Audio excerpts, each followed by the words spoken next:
De volta com o Educador Entrevista, hoje na companhia do Fabrício Silva Rodrigues. Fabrício, obrigado pela presença. Obrigado a vocês. Bom, Fabrício, eu falava aí na apresentação, né, que você tem uma distrofia muscular, né? Vamos explicar um pouquinho o que é essa distrofia. Sim, a distrofia muscular de Duchenne é que assim, existem vários tipos de distrofia muscular. Sempre a característica dela é na área muscular. E a distrofia muscular de Duchenne, ela é a forma mais grave da distrofia e com índice maior. E ela ocorre uma mutação genética que pode ser vinda da mãe, que ela pode ser portadora sintomática da distrofia, e isso pode ser passado para o filho. Ou ela pode ser uma mutação nova. E a característica dela é a perda muscular, porque falta uma substância chamada distrofina que mantenha a força e a regeneração da célula muscular. Então, quem nasce com a distrofia nasce sem essa substância ou em falta de grande parte dela. E dessa forma o músculo só vai perdendo as forças e atinge a musculatura do corpo todo, inclusive pulmão, coração. Então essa perda muscular progressiva. Se nota essa doença logo no início da infância, com 3 ou 5 anos de idade, porque a criança que tem essa doença tem dificuldade para andar, para levantar do chão, para subir escada. E essa perda muscular vai evoluindo, e entre 10 ou 12 anos para de andar, e depois essa doença vai evoluindo cada dia mais. Então é sempre gradativa, né? E aí você falava exatamente disso, né? Que é uma das distrofias, não é a mais rara, mas é a mais comum. A mais comum, e a que afeta, de certa forma, de uma maneira mais geral o organismo, né? Quantos casos, em média? Então, e essa doença, vale ressaltar que ela atinge somente meninos.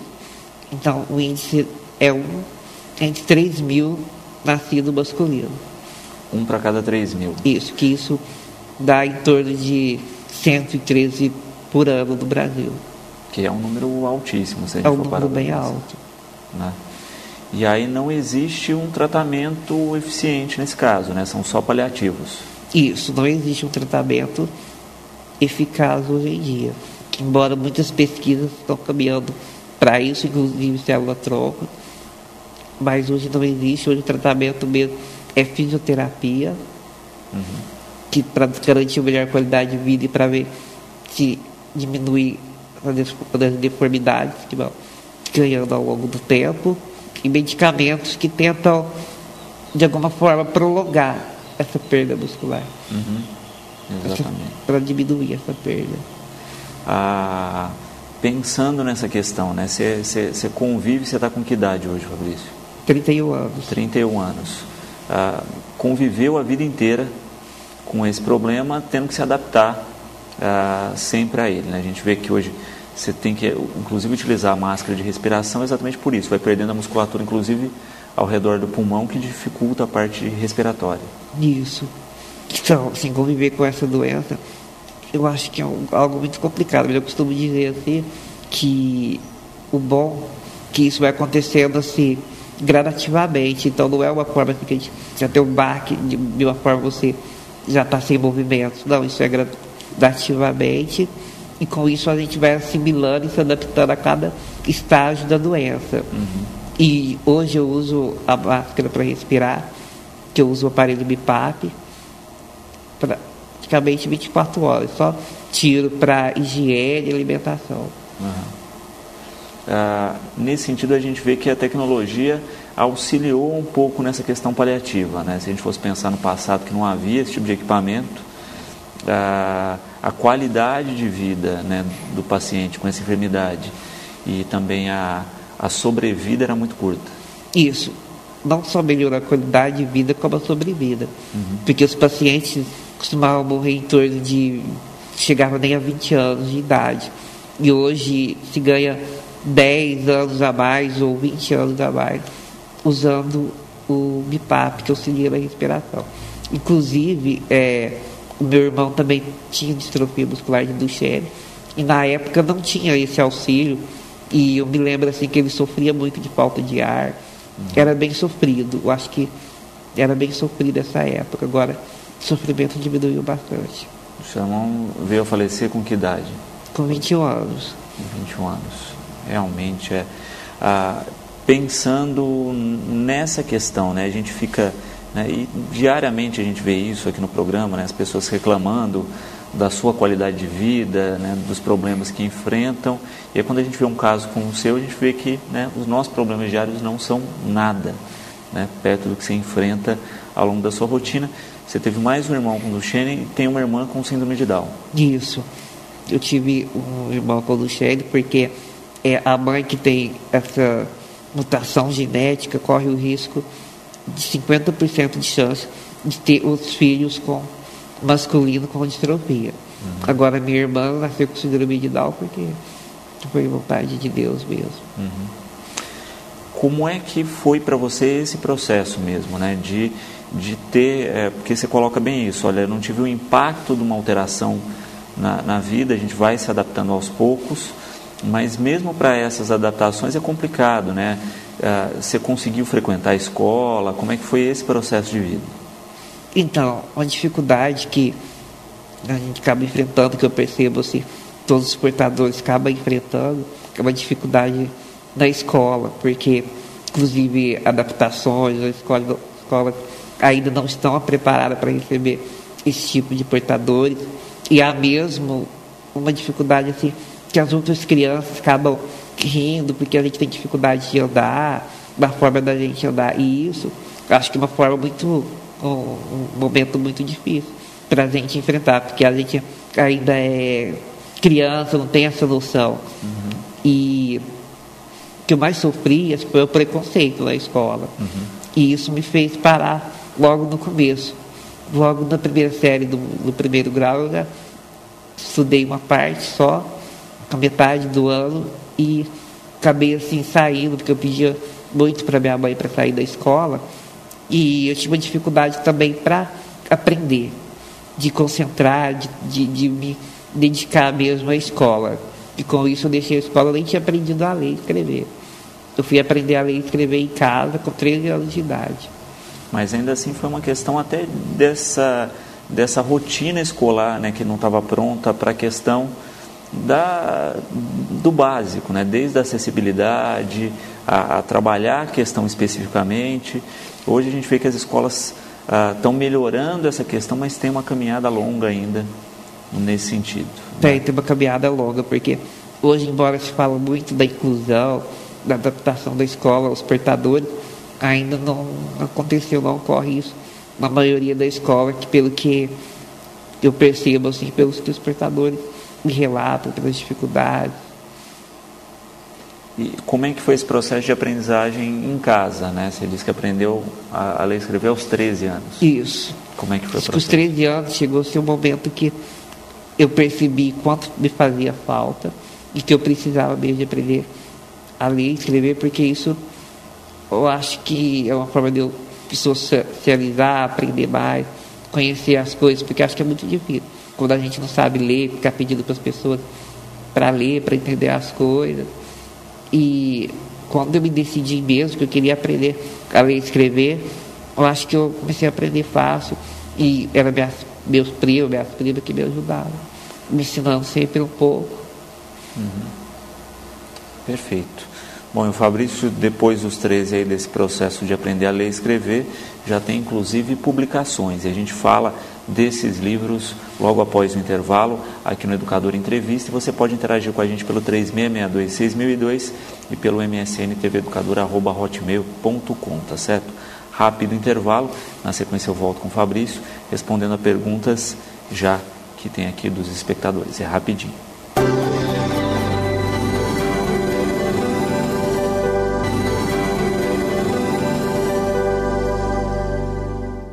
De volta com o Educador Entrevista, aqui na companhia do Fabrício Silva Rodrigues, a gente falando a respeito da questão da distrofia muscular e da convivência, né, que o Fabrício tem tido com essa enfermidade. Fabrício, como é que surgiu a ideia de escrever? Né? Para quem começa a ler e escrever aos 13 anos, né, como é que foi esse contato com a leitura, com a literatura, que acabou fazendo com você chegasse nos seus próprios contos, nas suas poesias? Então, esse desejo, assim, eu comecei a ter logo da adolescência, quando eu comecei a ler e escrever, mas isso nasceu mesmo, foi do desejo que eu tinha de querer ajudar as pessoas. E eu acho que comecei a pensar assim, que uma forma que eu podia fazer é expressando para as pessoas aquilo que eu penso, de uma forma passando assim, algo positivo para as pessoas. Na minha parte, acho que o melhor assim, que eu tinha dentro de mim. E eu acho que foi uma maneira também que eu comecei a querer me expressar, porque eu era uma pessoa muito tímida, muito fechada. Então, de alguma forma, eu encontrava nessa ideia uma forma de me expor, de mesmo assim me sentir mais livre dentro de mim mesmo. Então, eu fui alimentando esse desejo durante algum tempo. Até que chegou, acho que 5 anos atrás, que eu conheci um escritor de Franca, Luiz Cruz, e eu mostrei para ele alguns textos que eu tinha escrevido. E assim, aí eu pedi a avaliação dele. Aí ele falou assim que os textos não estavam tão bem escritos, mas que ele percebia que eu tinha sensibilidade, que eu tinha um dom para isso. Aí, a partir disso, eu falei para ele o desejo que eu tinha de escrever um livro. Aí ele disse que iria me apoiar. E a partir disso, eu conheci a Regina Bastianini, que era amiga dele também, escritora, e ela começou a me dar aula de literatura, na tentativa assim, de eu me encontrar meu gênero literário. E aí eu acabei me encontrando nesse gênero da poesia e das crônicas. Na verdade, mais pelo lado das crônicas. Que os 2 livros meus são de poesia e crônicas. Perfeito. O primeiro que foi lançado, qual o nome do título? Foi A Vida. Que seria como se fosse um oferecimento mesmo à vida, uma gratidão, de uma forma assim que eu pensei no título.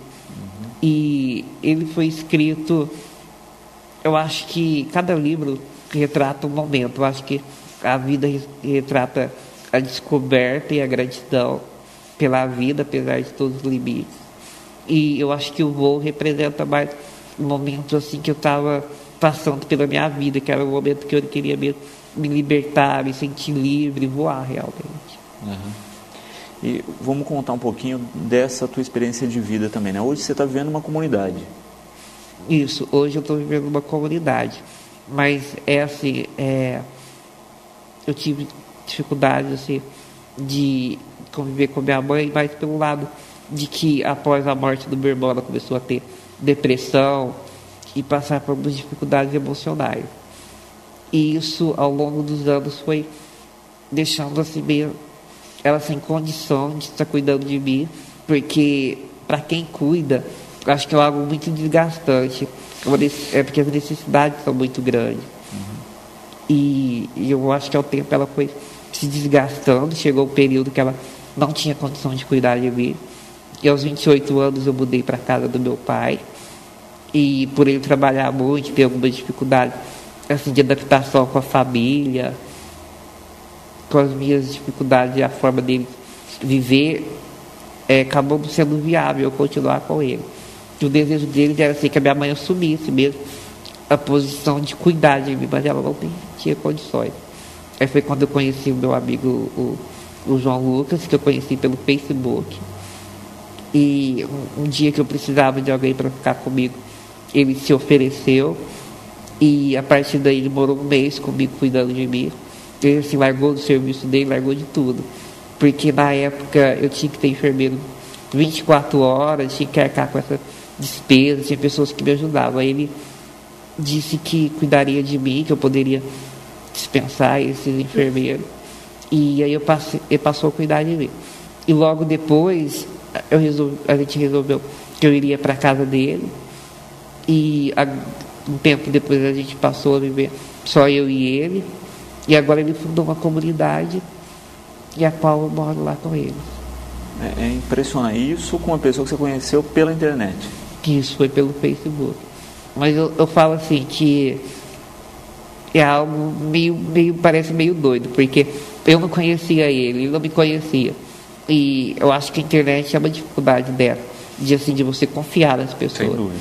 Mas eu costumo falar assim, que eu costumo ter o seu sentido, assim, para mim, eu acho que é Deus mesmo tocando no meu coração, porque eu sinto, assim, quando as pessoas são boas, quando eu posso confiar na pessoa. E eu acho que quando eu começo a conversar, ou só por ver a pessoa, eu acho que eu tenho esse sentido. E quando a gente conversava pelo Face, eu senti que podia confiar, que era algo que eu podia me entregar mesmo, que era como se fosse uma providência de Deus para mim.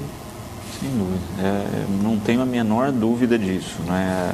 Eu acho que a gente fica sempre resguardado quando a gente tem fé, quando a gente acredita, né? E eu acho que o teu exemplo é o melhor disso.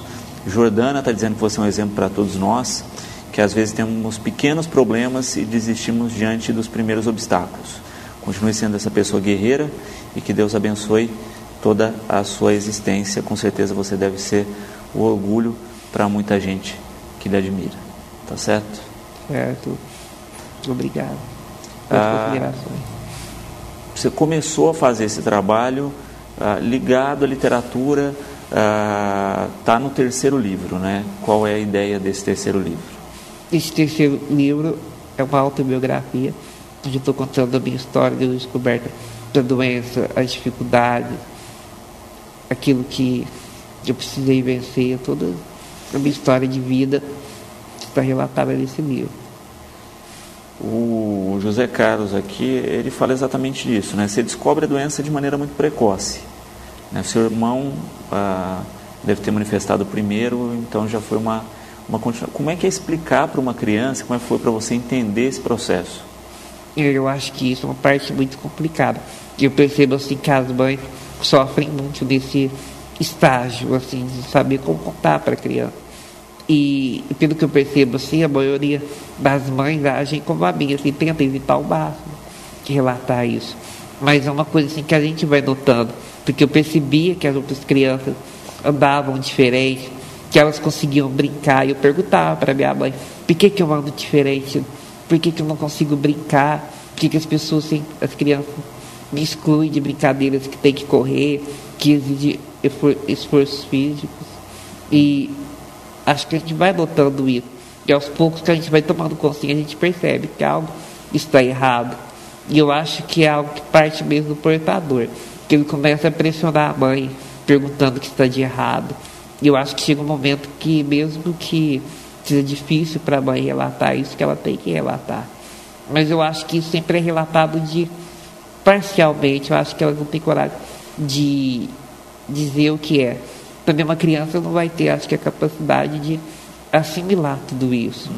Então, é algo assim que eu percebi que estava errado.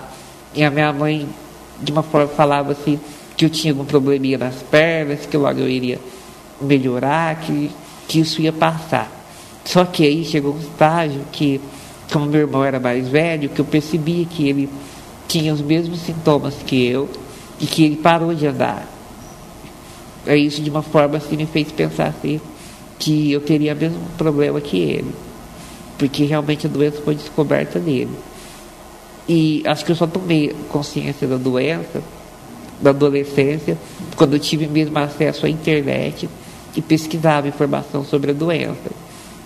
E aí, de uma certa forma, me fazia compreender qual era o sofrimento da minha mãe. Porque sempre, quando eu era criança, eu pegava ela chorando pelos cantos, eu não entendia por quê.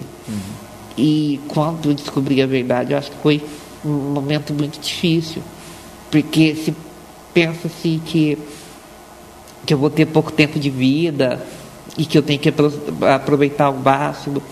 E eu acho que esse sentimento de morte precoce é um sofrimento que a mãe passa e o portador também.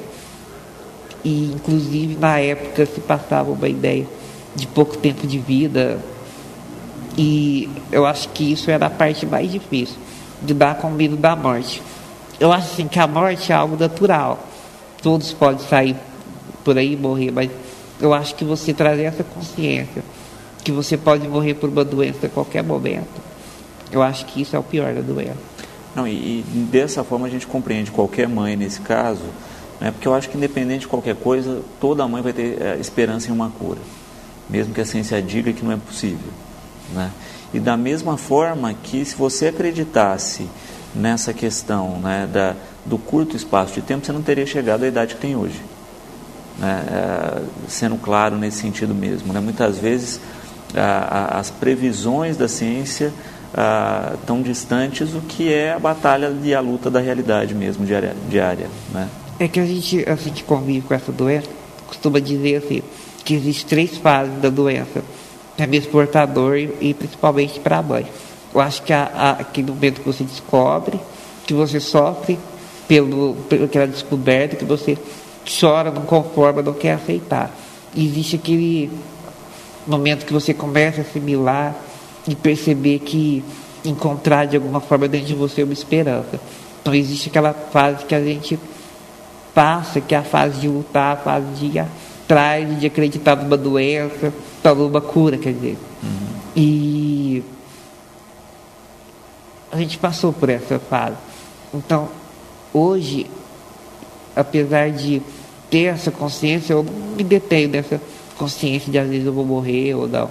Eu acho que eu luto, apesar disso, apesar de todas as dificuldades que enfrenta aquele portador de distrofia. Sem dúvida, acho que é. E o caminho é muito esse mesmo, né? E no próximo bloco a gente vai falar um pouquinho exatamente desse outro lado, dessa questão que você trabalha com a conscientização, com os cursos, com as palestras, falando e informando a respeito da distrofia. E você pode continuar interagindo com a gente pelo 3662-6002 ou pelo msnTVEducador@hotmail.com. Tudo logo após o intervalo aqui no Educador Entrevista.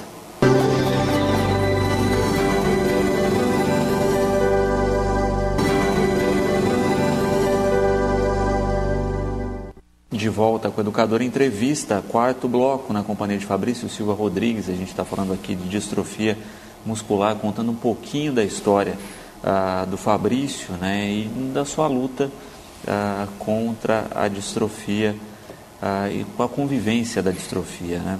Fabrício, você tem feito muito essa ponte de fazer palestras, de divulgar e de falar a respeito da enfermidade. Como é que tem sido, acho que principalmente para as famílias que enfrentam um problema, como é que tem sido o seu contato de informação direta com as pessoas? Sim, então, esse desejo de poder, assim, lutar contra a distrofia, de tentar se informar, de tentar entender o que se pode fazer, apesar de não ter a cura, de que isso trago já faz um tempo comigo. E, de repente, a gente começa a conversar com os portadores, a ter contato com outras pessoas, a gente percebe que elas vivem a mesma realidade que a gente. E isso, de uma certa forma, passou a me motivar a querer ajudar elas também. E com isso, recentemente, até assim eu comecei um tratamento em São Paulo e foi uma dificuldade, assim, porque mesmo a área da saúde em Franca não apoiava, assim, eu fazer esta viagem pelos riscos. E o que eu acho que foi decisivo foi quando pela internet eu conheci uma médica em São Paulo que tratava pessoas com distrofias e pela matéria de os bons resultados que ela tinha. E faz uns 2 anos atrás, eu e um amigo meu, assim, tivemos a coragem de ir atrás disso. E quando eu tive essa consulta, eu acho assim que a minha esperança se renovou, porque essa médica é uma espetacular, a forma que ela aborda a doença, como que ela luta por esses portadores, e a forma que a gente sai assim do consultório dela com a esperança renovada. E foi através desse contato e amizade que eu desenvolvi com ela No ano passado, eu tive a ideia de fazer um encontro brasileiro de distrofia muscular com temas cuidados paliativos e melhor qualidade de vida. Aí eu entrei em contato com ela, logo ela me apoiou e assim, criou uma equipe quase que espetacular assim, em relação à doença, que foi com as palestras foi com ela e com fisioterapeutas da ABIDIM, que é a Associação Brasileira de Distrofia Muscular, que tem em São Paulo. E assim, acho que foi espetacular esse encontro, porque nos trouxe informação daquilo que se pode fazer, daquilo que há disponível de tratamento e de que forma podemos melhorar a qualidade de vida dos portadores. Só que assim, eu acho que esse encontro ele foi muito restrito, porque foi assim, franca e tem um certo nível de limite de vaga. E para isso, para se abranger mais pessoas, a gente filmou todas as palestras e eu editei o DVD. Acabei de editar agora recentemente, e meu desejo é divulgar isso mesmo, difundir isso no Brasil entre os portadores para que mais pessoas tenham acesso às informações necessárias. E nesse sentido, eu acho que também a informação vai muito de encontro, principalmente a família, né, num primeiro momento, que, como você dizia, é a ponta aí do sofrimento relacionado à doença, né, de não saber como lidar, quais são as perspectivas, e que existe sim a possibilidade de se ter uma vida ativa, produtiva, com realizações como você tem. É isso. Eu acho assim que o grande desafio dessa doença, porque até 10 anos atrás se considerava uma doença rara, com poucas informações. E a gente assim, que está envolvido com essa doença, a gente percebe assim que nos últimos 10 anos houve um salto muito grande em questão disso, porque se diagnosticou a doença e de que forma que ela agia no gene, de que forma que acontecia a mutação. E com isso há hoje pesquisas voltadas para a cura e para o tratamento. Então percebo assim que essa doença até hoje ela tem poucas informações, porque quando os pais recebem essa notícia, os médicos costumam se abordar de uma forma muito errada, assim, dizendo que não tem cura, que não tem jeito. E com isso, os pais acabam se acomodando, não buscando alternativa. E hoje em dia a gente temos que ter essa consciência que há alternativa, que embora seja uma doença muito assim, grave, vamos dizer, que tem várias complicações, há meios hoje em dia para se melhorar isso, para se aumentar a vida e a qualidade de vida desses portadores. Então acho que isso é o mais importante. Eu acho que a gente estamos vivendo assim um tempo muito importante nesse salto da medicina, que é de poder informar, que é de poder tentar fazer algo em favor de uma doença que até pouco tempo era algo desconhecido.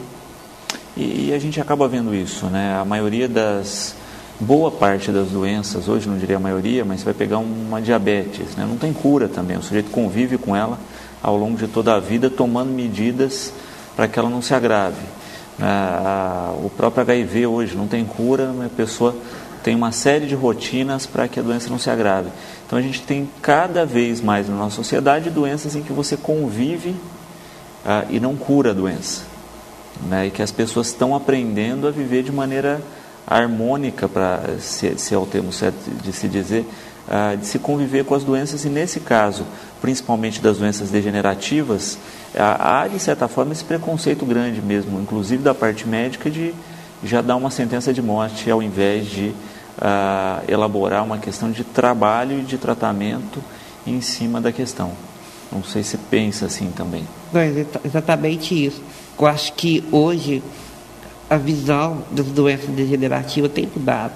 Porque hoje a gente temos se comparado com uma diabetes, como você falou. Uma doença que você leva para a vida inteira, mas tem como você contornar essa situação. E a distrofia hoje é vista dessa forma. Uma doença que você vai ter que carregar pela vida inteira, mas existe cuidados e formas que você pode prolongar essa vida e dar uma qualidade de vida bem melhor a esses portadores. Sem dúvida. E a gente acaba vendo até na sua ação mesmo, né? Quantas pessoas não têm nenhuma doença degenerativa e nunca escreveram uma página, né? Você já está no 3º livro. Então, acho que tem muito dessa questão de se ter conteúdo para poder escrever, de ter mais do que conteúdo, ter empenho, ter dedicação, né? Uma pessoa que aprende a ler e escrever aos 13 anos e se empenha na função, acaba fazendo um trabalho com tanta qualidade como você tem desempenhado, né? Acho que isso é fundamental, é esse o foco que a gente tem que nortear, né? Então, eu acho que isso é bem interessante. Costumo falar assim, que eu tenho até assim, sorte de ter uma pessoa assim, porque eu acho que muitas pessoas, a gente percebe assim no caminho, acaba desistindo, não lutando pelas coisas. E eu acho que isso é legal, a gente lutar e ir atrás, buscamos alternativas. E é isso que eu quero assim, também levar para os portadores das famílias. Esse desejo de querer lutar, de querer mudar algumas circunstâncias. Sem dúvida. Bom, a gente faz mais um rápido intervalo. Na sequência, eu volto com o 5º bloco, o último de bate-papo com o Fabrício aqui no programa, em que a gente fala um pouco mais dessas questões e também passa os contatos do Fabrício para palestras, para contato para compra desses livros, tá certo? E para demais informações. Tudo isso logo após o intervalo aqui no Educador Entrevista.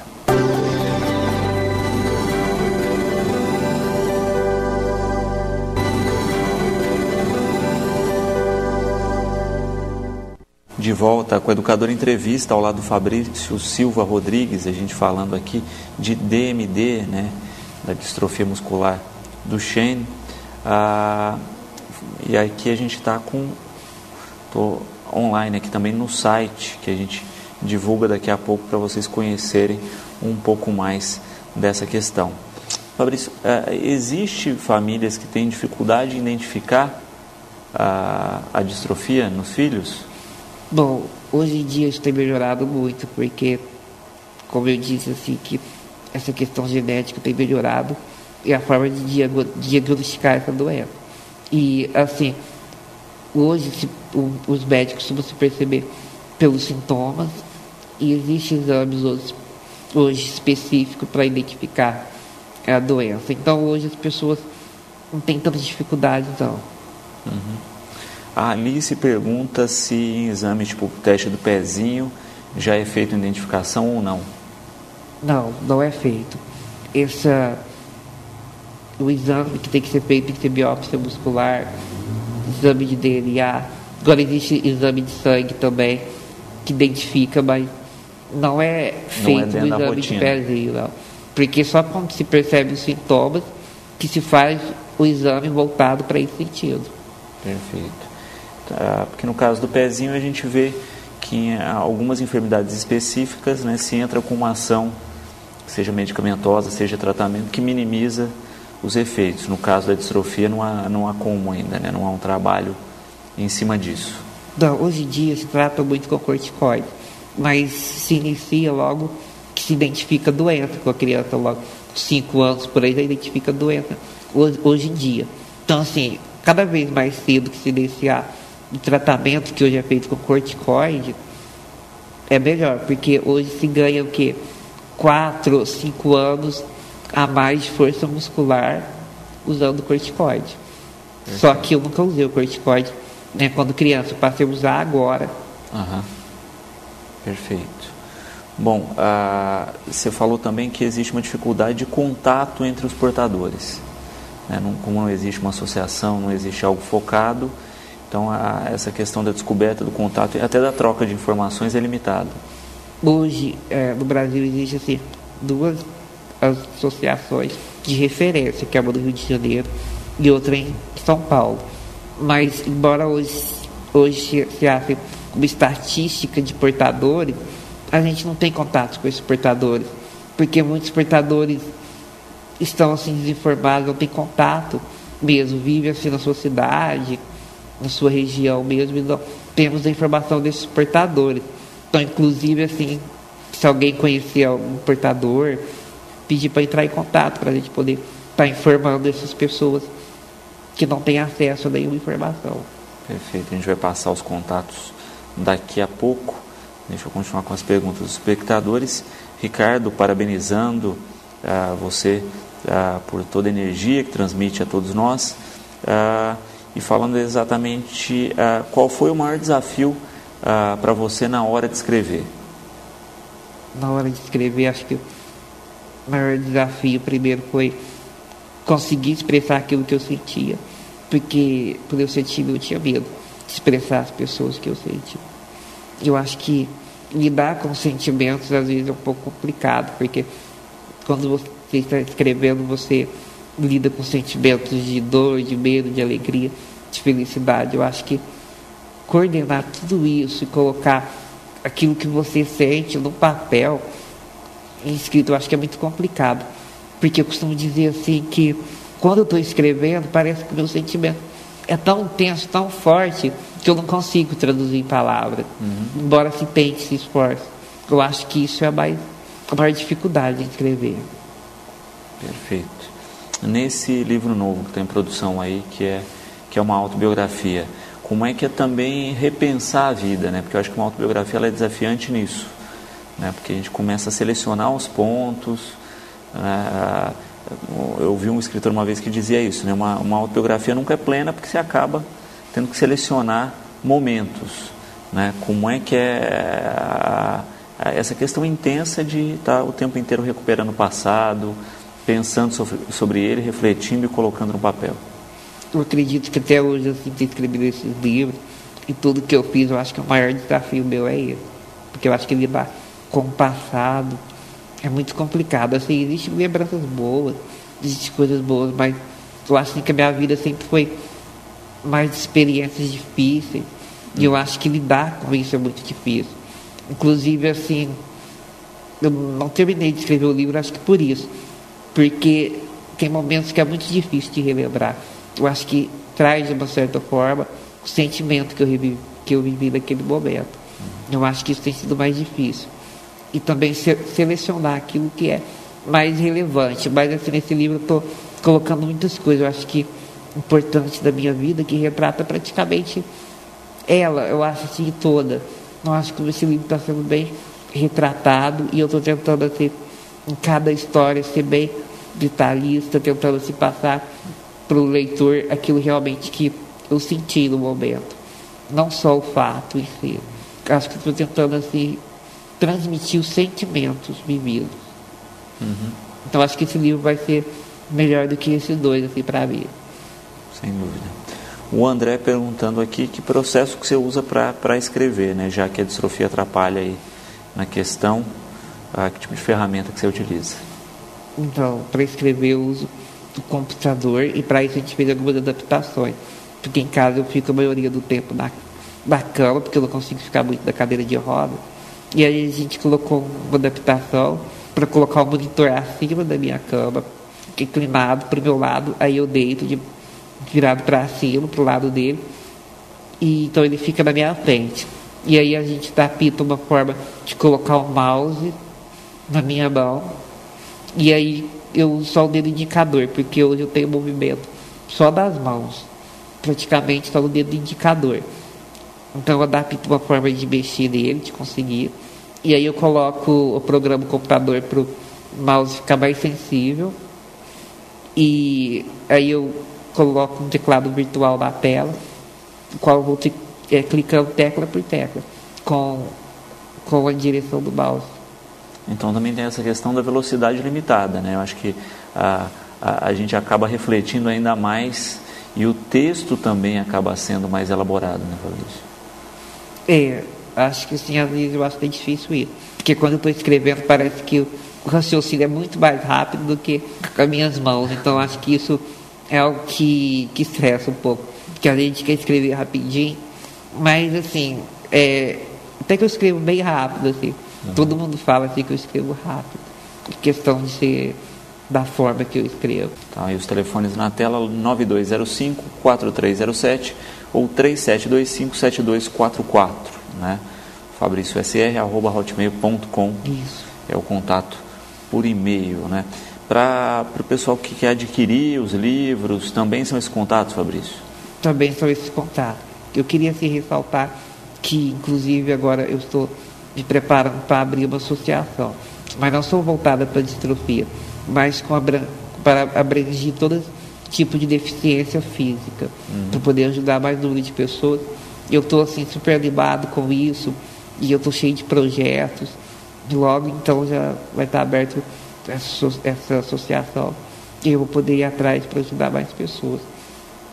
Com certeza, eu acho que a dedicação que você demonstra, né, nas ações já mostram que com certeza você vai obter mais um êxito nesse sentido.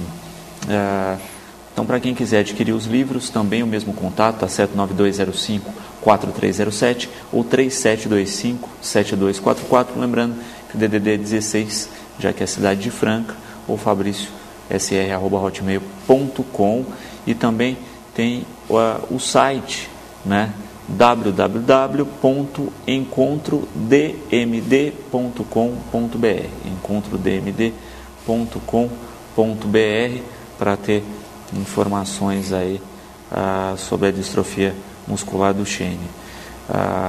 Quem mais online com a gente aqui sempre, pessoal?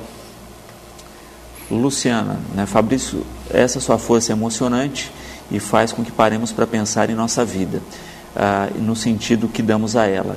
Saiba que sua luta com certeza está servindo para fazer com que várias pessoas encontrem um caminho, e com certeza um caminho melhor. Você realmente é um ser iluminado e não veio até aqui hoje à toa, tá certo? Ela diz que você é puro sentimento, está agradecendo pela lição de vida que você nos dá. Ok, obrigado. Maravilha. Fabrício, eu só espero que todos os seus projetos se realizem, né, com toda a qualidade, com toda a presteza que a gente vê que você vem desempenhando, tudo que vem fazendo, e espero realmente que essa sensibilização alcance, né, todas as famílias que encarem, que convivam com o problema, que cada vez mais se fale, né, exatamente dessa questão, para que a gente consiga cada vez mais fazer o chamado bom combate, né, de começar a se identificar a doença mais cedo, a se tratar com mais qualidade e, quem sabe, num futuro breve, chegar a um tratamento mais eficiente, tá certo, meu querido? E você sempre tem um espaço garantido aqui no programa para divulgar o seu trabalho. Ok, obrigado, que Deus abençoe a todos, e quero dizer assim que precisamos mesmo ter fé em Deus e lutar pelo aquilo que a gente temos disponível hoje em dia. Sem dúvida, eu acho que isso é um exemplo exatamente para que a gente continue não só nessa luta específica, mas em todas as nossas lutas diárias, né? O que eu já falava, a gente reclama tanto de pequenas limitações que a gente tem no decorrer do nosso dia a dia, e tal Fabrício dando um exemplo que basta ter fé, basta ter coragem, basta ter vontade, que a gente supera qualquer dificuldade aí pela frente, tá certo? Brigadíssimo, deixa eu agradecer aqui aos membros que te acompanham, tá certo? E parabenizar também por essa iniciativa tão bacana de vocês, tá certo? A gente faz um rápido intervalo e na sequência a gente confere aí toda a questão das comemorações do aniversário da cidade, né, do aniversário de Batatais, com a prova pedestre realizada na última semana. É rapidinho, logo após o intervalo.